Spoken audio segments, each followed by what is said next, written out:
Paano ko malalaman kung ang banal na espiritu ay nagsasalita sa akin? Ito ang tanong ng marami na nagnanais na lumakad sa daan ng Diyos. Hindi mo kailangang malito kung paano i-decode ang tinig ng banal na espiritu kapag siya ay nagsasalita sa iyo. Sasagutin ng video na ito ang tanong na ito at magpapakita ng 9 na paraan ng pakikipag-usap sa iyo ng Espiritu Santo. Sa dulo ng video na ito, makakalakad ka ng may katumpakan at katumpakan na naugnay sa pakikinig sa tinig ng banal na espiritu. Ngunit bago yon, isang paraan na maaari mong hikayatin kaming dalhin sa iyo ang higit pa sa salita ng Diyos ay sa pamamagitan ng pag-subscribe sa channel at pagpindot sa like button. Pagpalain ka ng Diyos habang ginagawa mo ito. Salamat po. Kaya, ano ang mga paraan ng pagsasalita ng banal na espiritu? 1. Ang banal na espiritu ay nagsasalita sa pamamagitan ng salita ng Diyos. Ang nakasulat na salita ng Diyos ay walang iba kundi ang Biblia, ang mismong Bibliang iyon na inayos mo sa iyong bookshelf, sa iyong device at saan man. Ang Biblia na nahihirapan kang buksan o pag-aralan ang unang paraan ng pagsasalita ng Espiritu Santo. Maaari mong palaging kumpirmahin ang bawat iba pang paraan na ginagamit ng banal na espiritu sa pamamagitan ng salita. Kung ang naririnig mo sa iba pang paraan ay hindi naaayon sa salita ng Diyos, hindi ito ang banal na espiritu. Ang salita ng Diyos ang pinaka-maaasahan at tumpak na paraan ng pagsasalita ng banal na espiritu sa mga mananampalataya.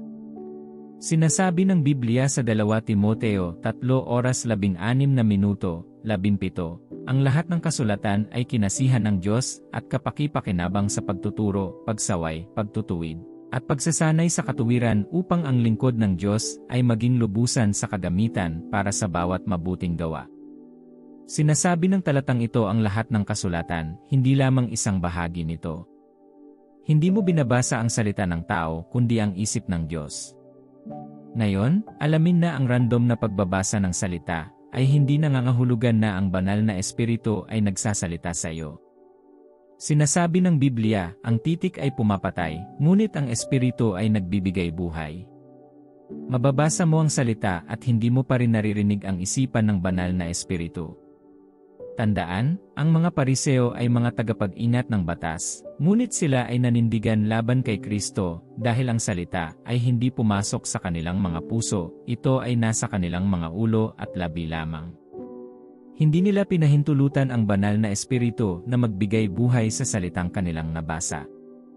Nagkaroon ka na ba ng epiphany moment kapag pinag-aralan mo ang salita, na parang may nag-highlight sa isang bahagi ng banal na kasulatan, at tumalon ito sa iyo at nanatili sa iyo? Habang pinag-iisipan mo ito, patuloy itong nagbibigay liwanag sa mga issue sa iyong buhay, sinasagot ang iyong mga tanong, inaaliw ka, tinuturuan ka, at tinuturuan ka kung ano ang gagawin. Iyan ay ang Espiritu Santo na nagsasalita sa iyo. Ang problema ay maraming tao ang hindi nag-aaral ng kasulatan, at iyon ang dahilan kung bakit hindi nila naranasan ang buhay sa pamamagitan ng salita. Ang iba ay nag-aaral ngunit binabaliwala ang kanilang natutunan. Ang iba ay nagbabasa lamang nito na parang isang librong pangkasaysayan at hindi bilang salita ng Diyos sa kanila. Ang iba ay walang pananampalataya na maniwala sa kanilang binabasa, at pagkatapos, gaya ng sinasabi ng Biblia, ang salita ay hindi nakikinabang sa kanila dahil hindi ito nahahalo sa pananampalataya sa kanilang mga puso. Sa tuwing nag-aaral ka ng banal na kasulatan, maging bukas sa kung ano ang gustong sabihin sa iyo ng banal na espiritu. Pag-aralan ito ng may kamalayan na binabasa mo ang isipan ng Diyos at ito ay may kaugnayan sa pamunuan at paggabay sa iyo. Makakatulong ito sa iyo na mahuli ang salitang sinasabi sa iyo ng banal na espiritu pagdating sa pamamagitan ng salita ng Diyos. At kapag ang banal na espiritu ay nagsalita sa iyo sa pamamagitan ng salita ng Diyos, maging handa sa pagsunod. Sinabi ni Jesus, hindi lamang sa tinapay mabubuhay ang tao kundi sa bawat salitang lumalabas sa bibig ng Diyos. Ang salita ng Diyos ay makabuluhan sa iyong buhay at hindi mo ito dapat maliitin. Dapat kang magpasakop dito at bigyan ito ng otoridad na nilayon ng Diyos na taglayin nito sa iyong buhay. Hindi ka mapapakinabangan ng salita ng Diyos kung wala kang pananampalataya. Kung may sinasabi sa iyo ang banal na espiritu sa pamamagitan ng salita ng Diyos, inilalagay mo ang iyong sarili sa isang disadvantaged na posisyon kung hindi ka makikinig sa Kanya. 2. Ang banal na espiritu ay nagsasalita sa pamamagitan ng karunungan. Ang banal na espiritu ay ang espiritu ng karunungan, at siya ay nagsasalita sa pamamagitan ng pagbibigay ng karunungan na ito sa iyo.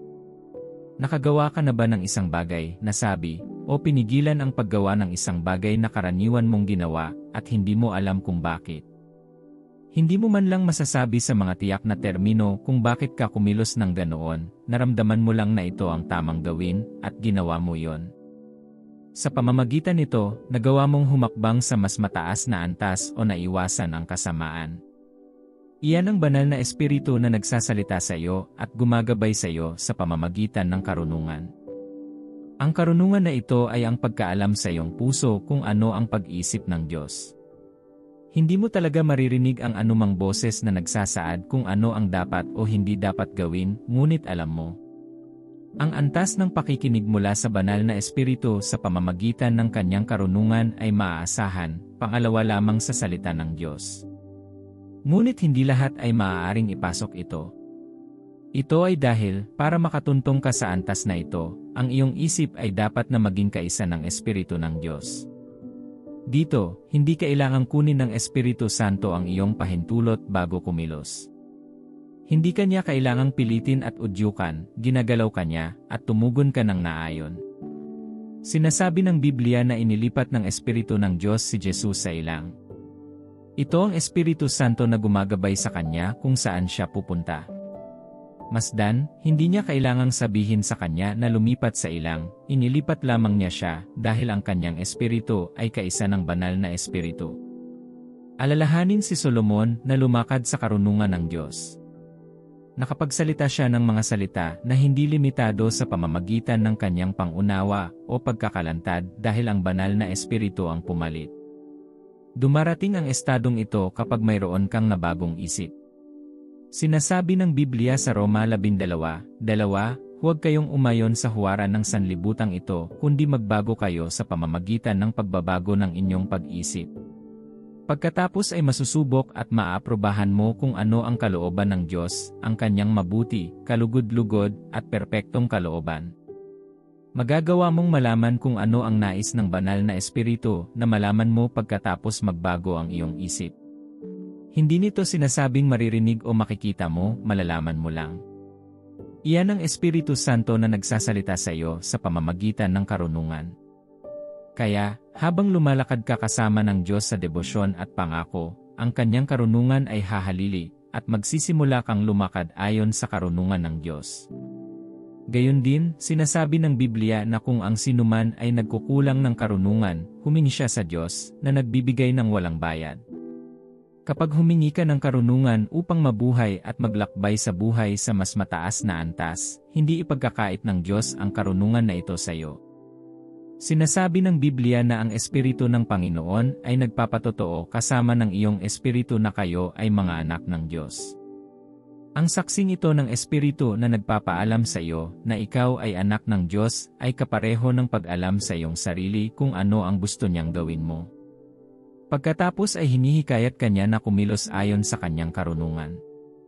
3. Ang banal na espiritu ay nagsasalita sa pamamagitan ng isang bulong. Ang banal na espiritu ay isang magiliw na espiritu na bumubulong sa iyong puso, nagtuturo at nagtuturo sa iyo. Ang bulong na ito ay maaaring hindi isang naririnig na boses, ngunit maririnig mo ang boses na iyon sa iyong puso, alam na ang banal na espiritu ay nagsasalita sa iyo. Malalaman mong hindi isip mo ang nagsasalita, kundi mas mataas na puwersa ang nagsasalita ng isip ng Diyos sa iyo. Naghintay si Elias na marinig mula sa Diyos. Nakita niya ang hangin at inakala niyang naroon ang Diyos, ngunit wala ang Diyos. Pagkatapos sa apoy, ang tinig ng Diyos ay wala sa apoy. Pagkatapos ng lahat ng ito, dumating ang banayad at banayad na tinig, at iyon ay ang Diyos na nagsasalita sa kanya. Ang Diyos ay nagsasalita pa rin sa kanyang mga tao sa pamamagitan ng pamamaraang ito. Dahil ang boses na ito ay dumarating sa isang bulong, kailangan mong makinig upang marinig. Ngayon, alamin na maraming tinig ang maaaring nagsasalita sa iyo, ang tinig ng iyong isipan, ang tinig ng katwiran, ang tinig ng kultura, ang tinig ng takot, at maging ang mungkahi ng dyablo. Nandoon pa rin ang lahat ng mga tinig na ito, kaya dapat mong sanayin ang iyong sarili na malaman ang salita ng Diyos. Paano mo ito gagawin? Suriin kung ano ang hinihiling ng boses na gawin mo. Ito ba ay humihiling sa iyo na gumawa ng isang bagay na salungat sa salita ng Diyos? Pagkatapos ay makatitiyak ka na ito ay hindi ang banal na espiritu, dahil ang banal na espiritu ay narito upang magpatotoo tungkol kay Kristo at upang higit na makilala mo si Kristo. Ang isa pang bagay na kailangan mong suriin ay kung ang boses ay nagtatatag ng pananampalataya sa iyo o pagdududa. Anumang bagay na hindi sa pananampalataya ay hindi sa Diyos.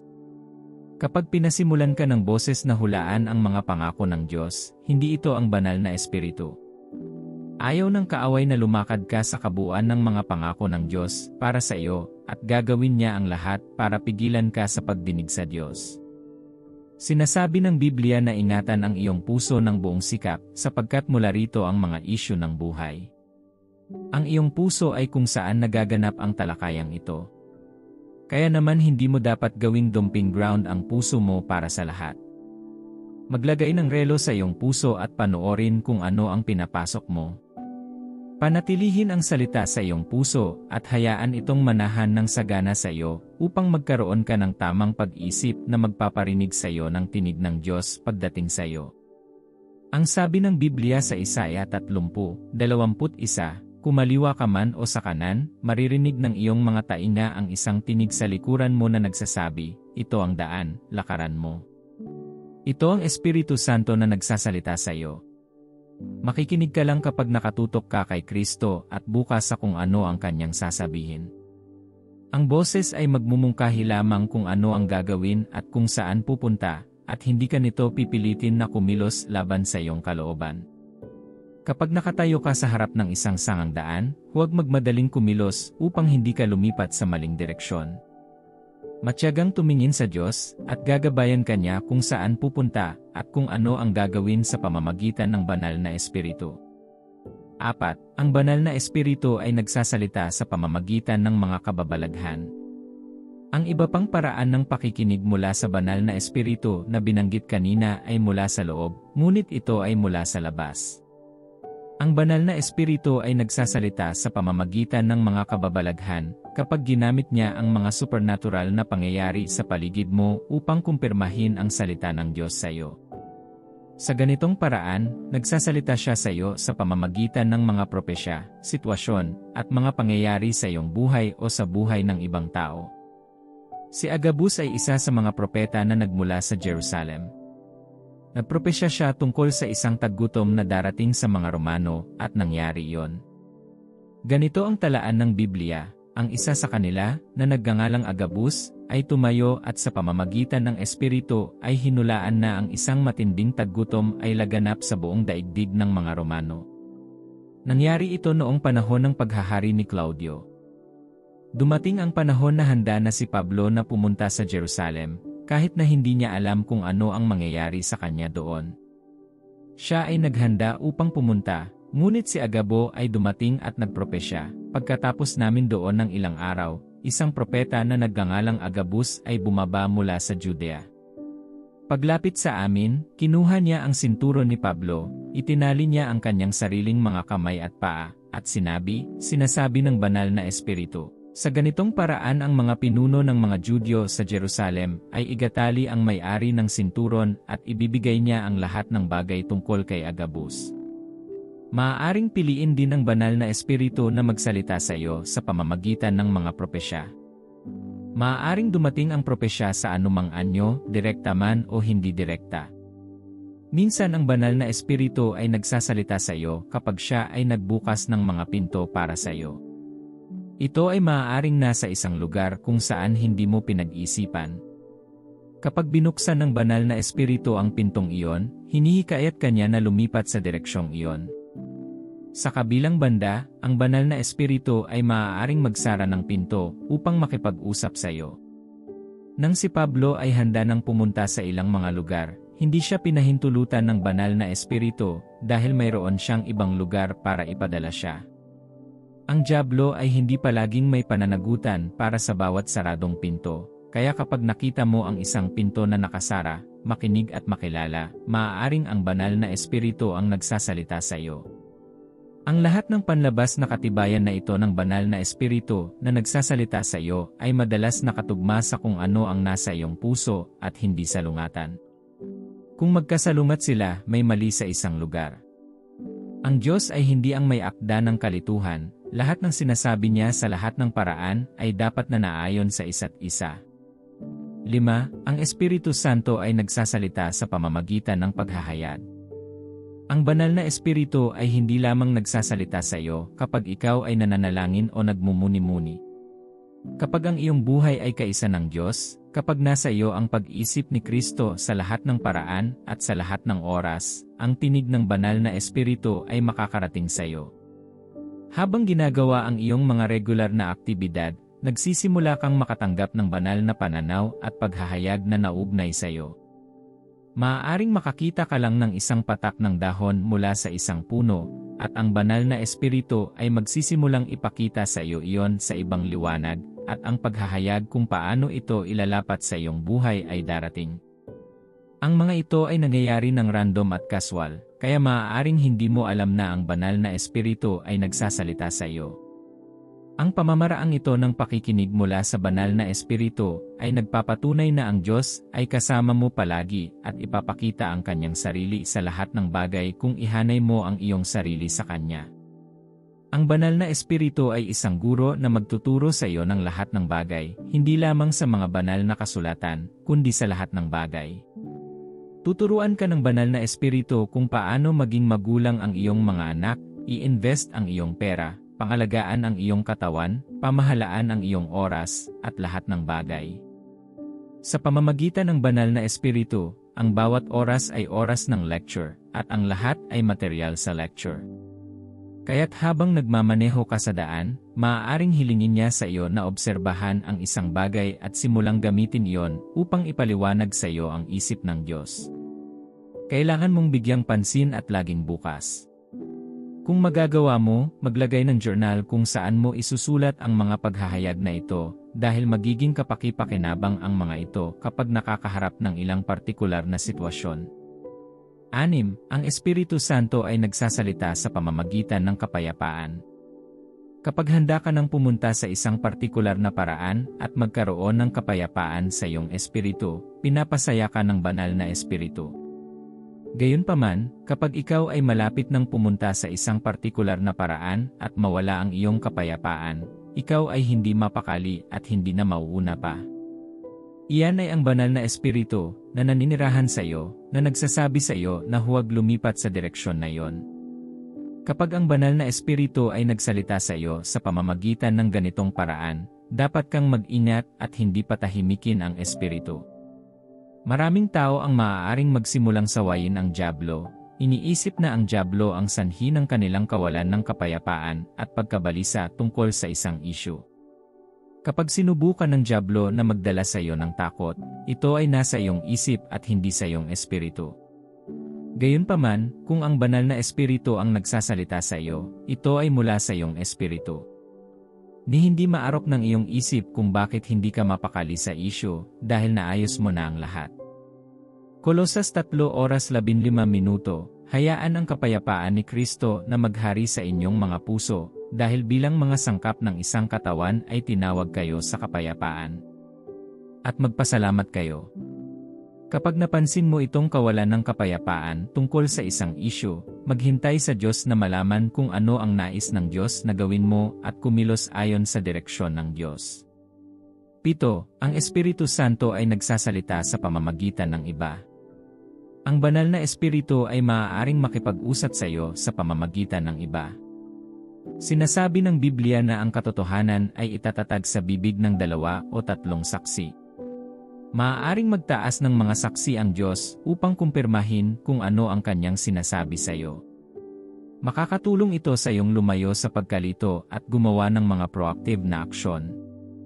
Ang mga saksing ito ay maaaring mga ministro, pastor, o mga guro ng salita na nagsasalita ng salita ng Diyos sa iyo.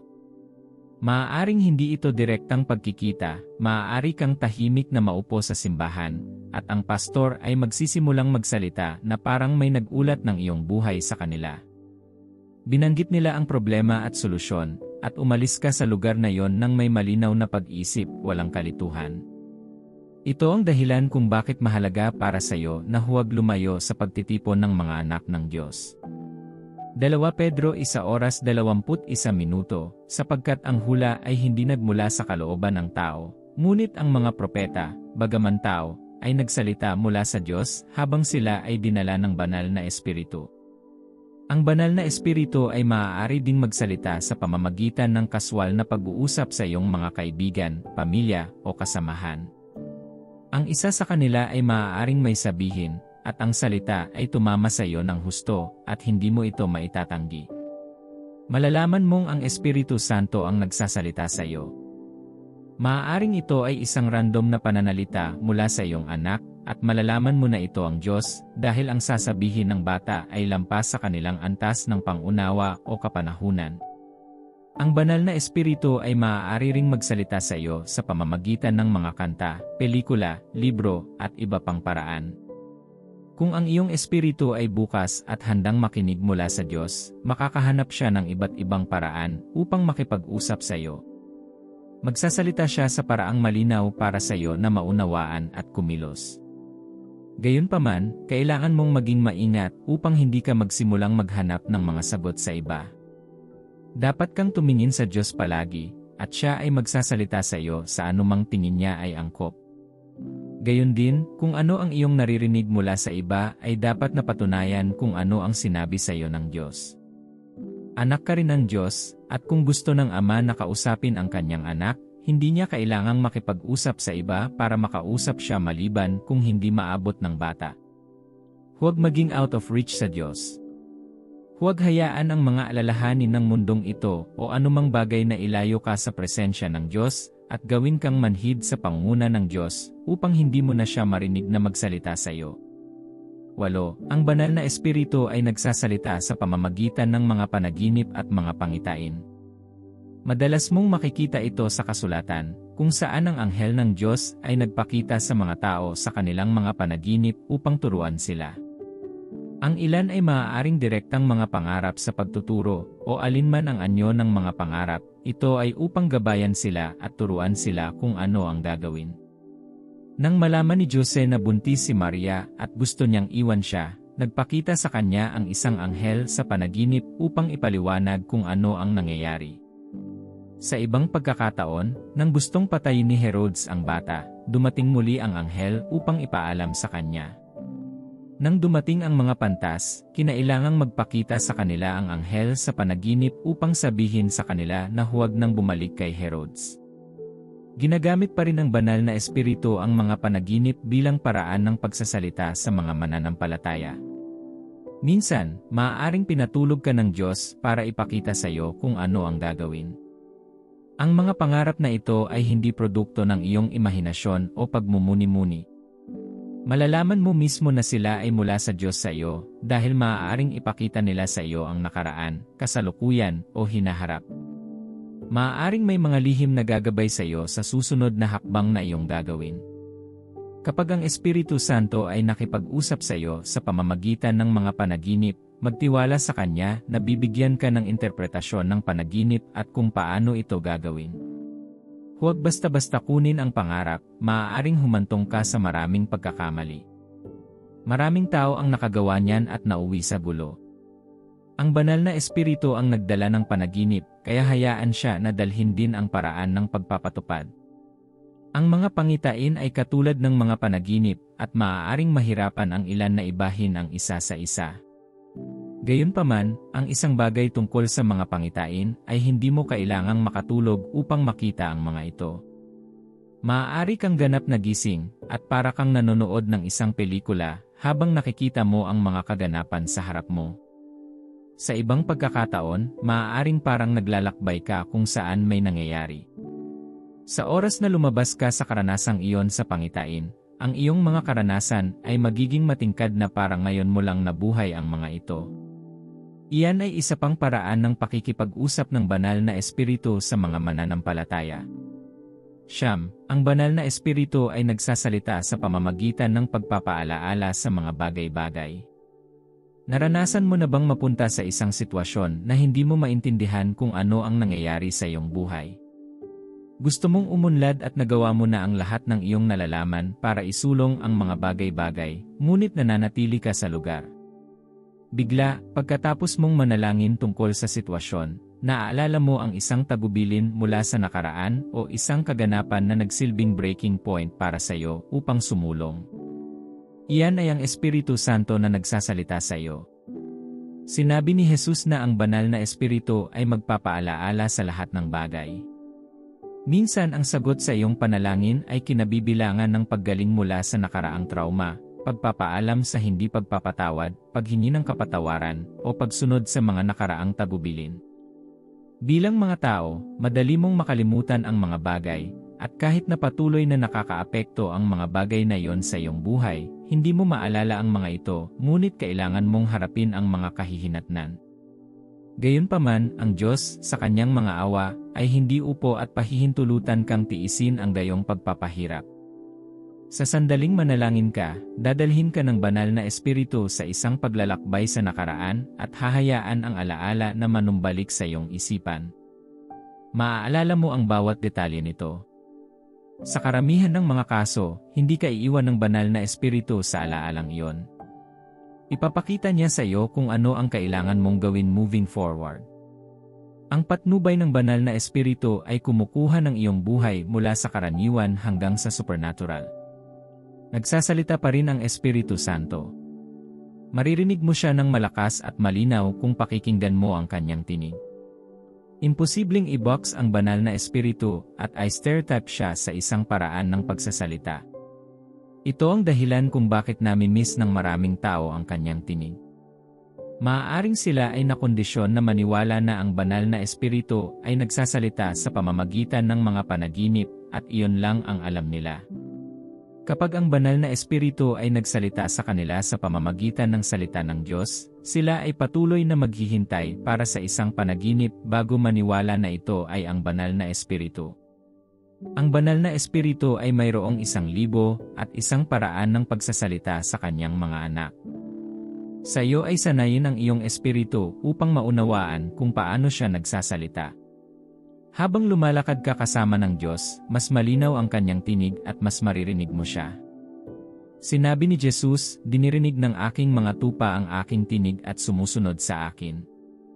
Ang iyong kahandaan at kahandaang sundin ang tinig ng banal na espiritu ay magpaparinig sa kanya ng mas malinaw. Upang magkaroon ng walang patid na relasyon sa banal na espiritu, kung saan siya ay regular na nakikipag-usap sa iyo, nakakarinig ka mula sa kanya, at lumakad sa higit na karunungan, kailangan mong magkaroon ng kaugnayan sa kanya. Nililinang mo ang relasyong ito sa pamamagitan ng pagpapalagayang loob na nagmumula sa pakikipag-usap sa kanya sa pamamagitan ng mga panalangin at pagpayag sa kanya na magsalita sa iyo sa pamamagitan ng pag-aaral at pagninilay-nilay sa salita ng Diyos. Kapag ginawa mo ito, hindi ka na madadapa ng marinig ang kanyang tinig. Hindi mo malito ang anumang ibang tinig para sa kanyang tinig dahil lumakad ka sana kasama siya upang malaman kung paano siya nagsasalita. Ang pagbuo ng intimacy na ito ay kasama ng pagiging sinadya. Hindi ka lang nagdadasal kung gusto mo at mag-aral kapag may oras ka. Kung iwan mo ang iyong espiritual na pagkain sa pagkakataong nag-iisa, matutuklasan mo na hindi ka palaging magkakaroon ng oras o nasa mood. Gagawin ng dyablo ang lahat para matiyak na hindi ka mananatiling pare-pareho.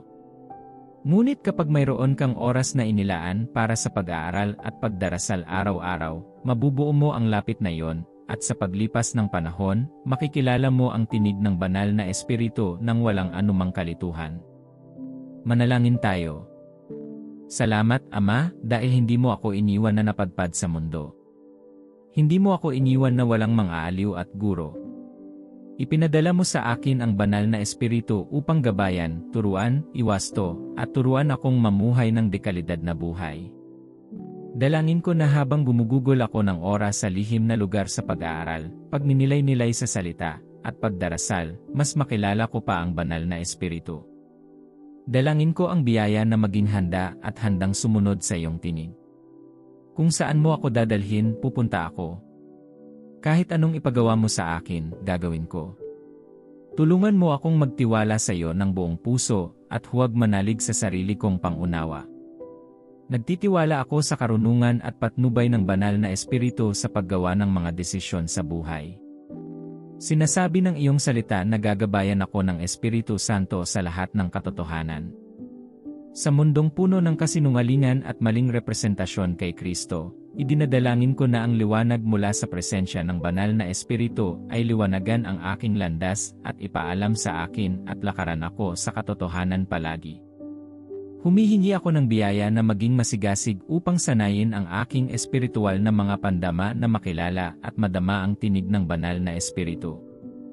Sa gitna ng maraming tinig na nagsasalita sa akin araw-araw, maririnig ko ang iyong mahinahon, maliit, tahimik na boses sa pamamagitan ng ingay. Tulungan akong lumakad ng malapit sa iyo nang may pusong nakatakdang gawin ang iyong kalooban. Mangyaring dalisayin ang aking mga pangarap at bigyan ako ng pag-unawa upang malaman kung ikaw ang nangunguna sa akin sa aking mga pangarap. Magtitiis ako upang kumpirmahin ang lahat ng nakikita ko sa aking mga panaginip sa pamamagitan ng iyong salita bago kumilos. Hindi ko bibigyan ng pagkakataon ang dyablo na pahirapan ang aking buhay sa pamamagitan ng mga negatibong panaginip na nagpapaalis sa akin sa iyong kalooban para sa akin. Dalangin ko na punuin mo ako ng iyong karunungan upang makalakad ako sa isang nakahihigit na pangunawa na sumasalungat sa mga limitasyon ng mundong ito. Alam kong ito ang aking kalamangan bilang anak ng Diyos, at ito ang isa sa mga dahilan kung bakit mo ipinadala ang banal na Espiritu sa akin. Ang aking buhay ay hindi magiging sa awa ng mababang bagay ng mundong ito. Sa halip, tutulungan mo akong magpatakbo ng mas mataas. Idinadalangin ko ang pag-unawa na malaman kung kailan ka nakikipag-usap sa akin sa pamamagitan ng iba, mga sitwasyon, at mga kababalaghan. Hindi ako madadala sa peripheral na nakakaligtaan ko ang pangunahing punto ng pagtatagpo at ang mensaheng sinusubukan mong ipasa sa akin. Dalangin ko na anuman ang paraan o pamamaraan na pipiliin mo para makipag-usap sa akin, ako ay naayon sa iyong kalooban at paraan upang malaman na ikaw ang nagsasalita. Tulungan mo akong mapalapit sa iyo ng malapit sa iyo upang hindi ko laging makaligtaan ang iyong tinig. Bigyan mo ako ng disiplina na gumugol ng oras sa iyong presensya. Tulungan mo akong mapasaya ang sarili ko sa iyong salita at ilagay ang lahat sa pagkilala sa iyo. Salamat, Ama, sa panalangin ko sa pangalan ni Jesus. Amen. Kung nabiyayaan ka ng video na ito, ipaalam sa amin sa seksyon ng komento. Gayon din, sikaping i-like at ibahagi sa iba. Pagpalain ka ng Diyos.